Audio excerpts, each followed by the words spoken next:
E aí pessoal, mais um vídeo aí fazendo um review aí de um currículo aí que eu recebi, né? Esse currículo aqui, como vocês podem ver, ele é um currículo que, na minha opinião, ele está bem organizado, o layout dele está bem formatado, tá? Vou só passar rapidinho aqui para vocês darem uma olhada no geral dele, depois a gente entra no detalhe, tá?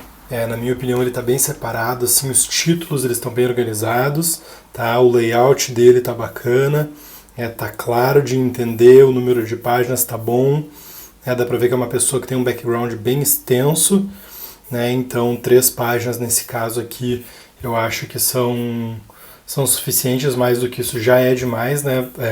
Como vocês sabem, na minha opinião, 2 páginas está mais do que bom, 3 páginas depende muito do caso, e esse caso aqui é um bom exemplo de que as 3 páginas elas são necessárias, né?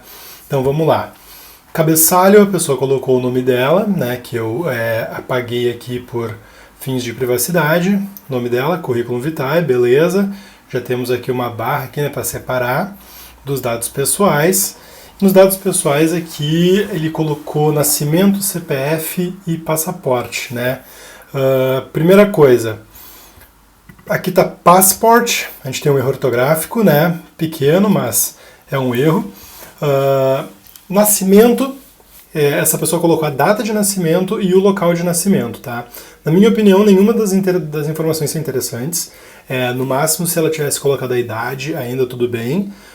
Mas o local de nascimento, a data de nascimento, o recrutador vai ter que fazer um cálculo para chegar na idade da pessoa, eu acho que não é interessante. E o local de nascimento não quer dizer absolutamente nada.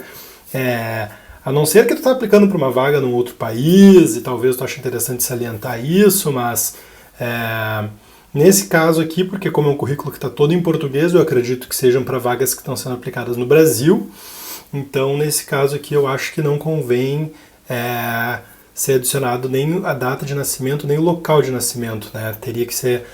Seria interessante se tivesse o local de residência da pessoa, né? Então, se nesse caso ele quis dizer que ele mora em Porto Alegre, então aí eu entendo, mas na mesma linha de nascimento eu acho que não fica bacana, tá? CPF e passaporte. São 2 informações bem pessoais, tá? Não é interessante tu enviar para recrutadores, né? Muitas vezes tu acaba te candidatando para mais de uma vaga com o mesmo currículo, então mais de uma pessoa vai começar a receber o teu passaporte, o teu CPF, tua data de nascimento, teu nome completo, às vezes, né? Que as pessoas, algumas adicionam o nome completo, outras não. Mas com esses dados aqui eu acredito que alguém consiga comprar uma casa no nome dessa pessoa, entendeu? Consiga comprar um carro, consiga fazer uma série de coisas, entende? Então, essas informações de data de nascimento, CPF e passaporte, eu acho que são informações muito confidenciais e muito particulares e não devem ser adicionados, tá? O que está faltando aqui? Vamos ver se vocês me dizem. Exatamente. Não tem um contato, não tem e-mail, não tem telefone, não diz aonde a pessoa mora, talvez Porto Alegre RS, onde ela adicionou o nascimento, talvez ela quis dizer que é o local onde ela reside, mas não sei se é exatamente isso que ela quis dizer, né? E talvez o link do LinkedIn, né? Eu não sei exatamente se essa pessoa tem LinkedIn ou não, mas eu acredito, né, que no ano aí de 2020, o ano que a gente está, todo mundo precisa de LinkedIn, ainda mais para aplicar para vagas online, né? Muito mais fácil do que imprimir um currículo e levar na mão das pessoas. Então eu acho que nesse caso aqui está faltando contato, o local que ela reside e perfil de LinkedIn, e-mail, né, que não tem nenhuma dessas informações. Mas vamos lá. O resumo dela, tá? Eu acho que tá bem interessante porque ela diz onde foi que ela estudou, o cargo dela, né, o que essa pessoa faz, nesse caso é sanitarista, que fez um mestrado, né, os locais que ela estudou, a experiência que tem. Beleza, isso eu acho muito interessante, chama bastante atenção, mas eu acho que ainda falta um pouco de informação aqui, porque todas essas informações aqui, elas vão estar listadas depois nas experiências e na educação, no que essa pessoa fez, aí, o que ela estudou, né? Então eu acho que falta um pouquinho mais de informação do tipo assim, qual o objetivo profissional dela, o que ela gostaria de trabalhar, talvez, o que ela está estudando, ou o que ela tem interesse. Eu acho que poderia ser adicionado um pouco mais isso que eu acabei de citar, e não repetir o que já está escrito na formação acadêmica e nas experiências profissionais. Tá? Mas é interessante que tenha um pouco, mas eu acho que não apenas isso, então a gente tem que ter um pouco aí, um mix dos dois, tá? Vamos lá, formação acadêmica, titulação. Se vocês viram os outros vídeos, eu já peguei em cima de qual é a ordem, formação acadêmica ou experiência profissional? Qual dos dois deve vir antes, tá? Isso depende muito do teu background. Se o teu background for mais voltado para pesquisa, algo mais acadêmico, formação acadêmica deve vir primeiro, algo que a tua experiência, não experiência teórica, mas o que tu estudou mesmo, talvez para ser professor, alguma coisa assim, isso seja mais relevante do que as experiências que tu fez, os locais que tu trabalhou. Então, nesse caso, eu achei muito bom que ele colocou a formação acadêmica antes das experiências profissionais, tá? Então, datas de 2016 e 2018, a descrição da onde foi que estudou, orientador, co-orientadora, eu não sei até que ponto isso é relevante nessa área de pesquisa, numa área mais acadêmica, mas eu acredito que mal não vai fazer colocar essas informações aí, tá? Especialização, local que fez, bolsista, tá? Isso, na minha opinião, é bem interessante, tá? Por exemplo, se essa pessoa conseguir uma bolsa, talvez seja porque ela conseguiu uma nota boa, ou porque ela passou numa prova específica, sabe? Ou porque, depende, pode ter sido por causa da renda, independente, eu acho que é uma informação que é relevante, como, por exemplo, se essa pessoa foi laureada, sabe? São informações que dependendo, acho que acabam sendo interessantes tu passar para o recrutador, tu passar para a empresa, né? Porque ela vai saber que tu é uma pessoa que talvez que tu te esforçou muito na época da faculdade, que tu conseguiu uma nota muito boa ou alguma coisa assim. Então eu acho que nesse ponto é interessante, tá? Vocês podem ver também aqui que está bem alinhado, as datas estão todas alinhadas à esquerda, depois nós temos todas as experiências alinhadas também bonitinho, tá? Show de bola, gostei. Mesma coisa, descrição do que fez, título, especialização. Outra experiência também, sempre do mais atual para os menos atuais, até chegar na mais antiga, que são, em teoria, as menos relevantes, né? Que as mais relevantes são as mais atuais, as coisas que tu as especializações, algo mais relevante mesmo para a tua profissão atual, né? Não tão a graduação, uma coisa tão mais genérica, assim, que tu estudou lá atrás, lá nesse caso, que lá em 2009, já fazem 11 anos aí, que essa pessoa começou a faculdade, né? 7 anos já que ela terminou. Então, show de bola, ordem também, bacana. Formação complementar, mesma coisa, seguindo o layout, datas à esquerda, depois a descrição alinhadas à direita, tá? Formação complementar aqui, as datas que ele estudou. Isso aqui eu acredito que seja um intercâmbio aqui na Irlanda, né? Porque fez os cursos de inglês aqui, carga horária, beleza. Acho que talvez aqui seria interessante também dizer, por exemplo, em 2018, quando ele começou, qual foi o nível que ele começou, e em 2019, quando ele terminou, qual foi o nível que ele terminou. Por quê? Porque tu vai mostrar o teu progresso. Isso foi uma coisa boa também, tu não vai botar uma coisa que foi, né, ruim pra ti. Comecei no nível 1 e depois de 2 anos eu continuei no nível 1. Então, nesse caso, não acho interessante tu botar. Então, ele pode dizer que ele chegou num determinado nível e que ele saiu num determinado nível para ficar claro, né, que ele evoluiu. Então eu acho que daria para adicionar aqui, que seria bem legal. Atuação profissional, né? Relembrando, em primeiro lugar foi as experiências, né, dentro da graduação, meio acadêmico, e agora atuação profissional, que eu acredito que seja mais relevante na área dele, né? Então, Fundação de Apoio à Universidade Federal do Rio Grande do Sul, a data, vínculo empregatista, seletista, não sei até que ponto isso é interessante colocar, né, se é relevante ou não, mas se a pessoa adicionou, eu acho que mal não vai fazer. A descrição do que fez, bem explicado, né, fui responsável pela organização das atividades, bacana, explicou o que ele fez, explicou o cargo que ele exerceu, o que é que eu participei de atividades do processo de avaliação das ofertas. Muito interessante, porque ele está dizendo exatamente o que ele fez lá, não apenas o que a empresa fazia, ou qual a área de atuação da empresa, mas ele está falando dele, do que ele fazia, a ferramenta que ele usava, o que aconteceu, com o que ele participou, né?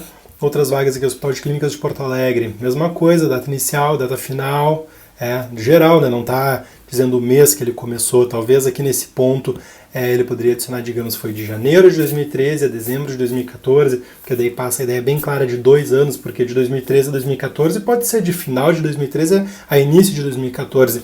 Então isso é mais uma coisa que vale a pena tu botar na balança e pensar. Por exemplo, o período que eu trabalhei, vale a pena eu colocar a descrição de meses e anos?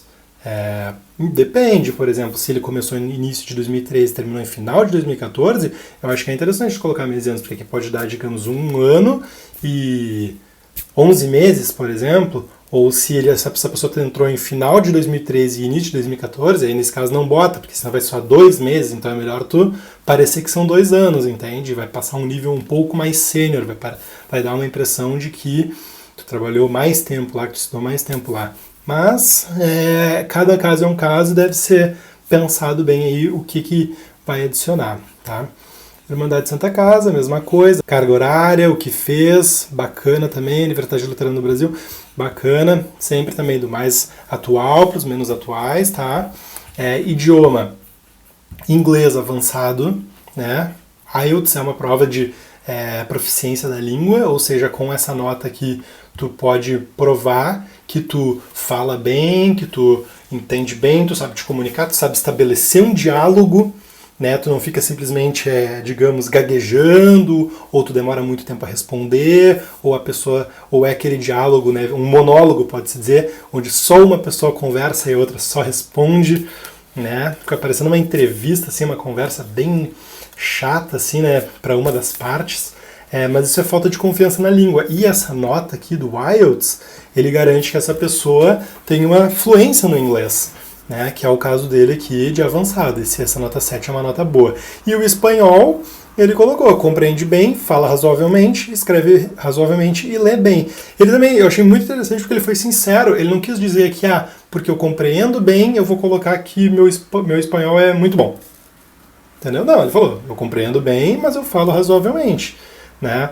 Então tu tem que ter tu tem que ter a humildade de saber qual que é o teu nível, né? Ou muitas vezes tu não consegue perceber assim, será que meu inglês, será que meu outro idioma, será que ele é bom, será que não é? Se tu não sabe, tu pode fazer provas online, pesquisa aí nivelamento de idioma, né?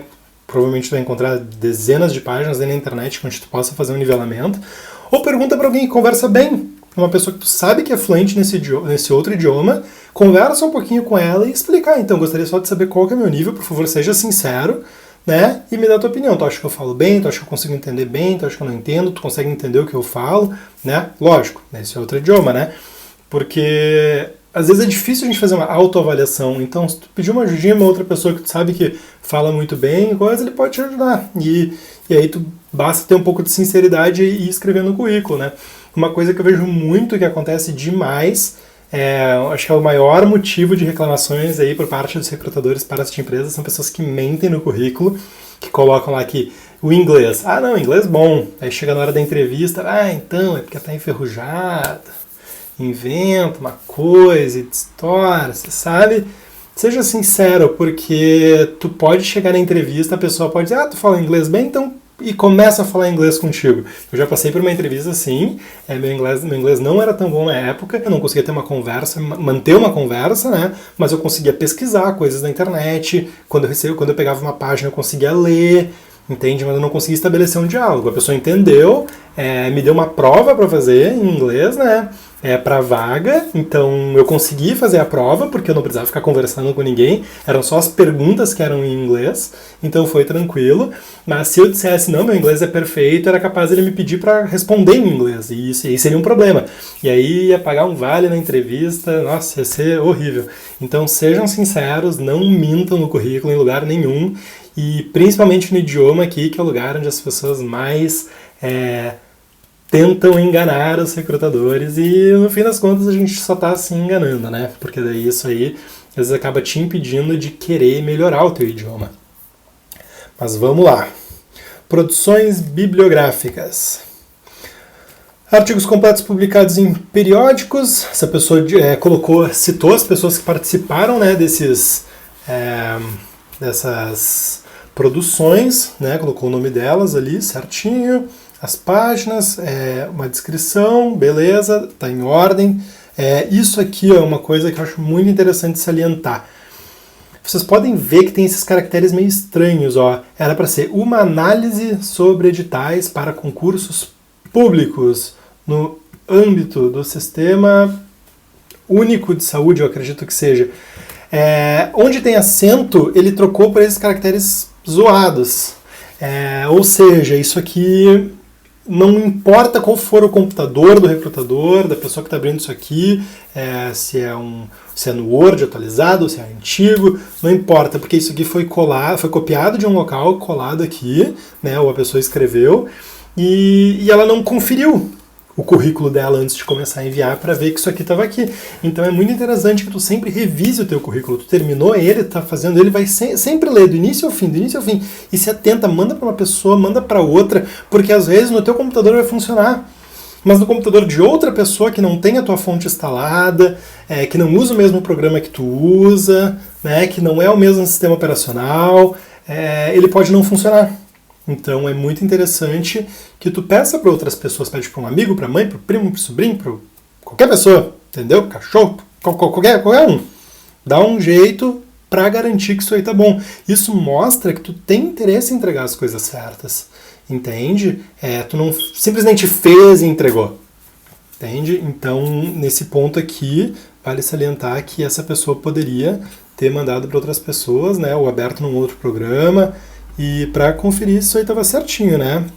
Até na parte de ortografia, né? Não sei se não tem outras coisas aqui que erros ortográficos, porque como isso aqui é um PDF, ele acaba não salientando erros ortográficos, mas se isso aqui fosse no Word, por exemplo, ele poderia mostrar algumas outras coisas, e talvez ele mostraria até isso aqui como um erro, tá? Então vamos lá. Trabalhos publicados em anéis de eventos, resumo. Botou uma descrição aqui, né, certinho, botou em negrito o que é para salientar, né, palavras-chave. Trabalhos publicados em anéis de eventos, beleza, também, certinho, demais profissões geográficas, beleza. Então, eu acho que esse aqui nós estamos prontos, salientei os pontos que eu achei interessante, o layout está muito bom, bem dividido, entrou no detalhe de cada coisa, né? Só recapitulando aqui, eu acho que seria mais interessante mudar um pouco essa descrição. Esse cabeçalho precisa ser mudado com certeza, não enviar CPF, não enviar passaporte, tá? Colocar ali telefone, colocar o local que reside, forma de contato, porque se esse recrutador receber isso aqui, ele vai estar com o teu e-mail aberto, com o teu nome, ele vai saber ali.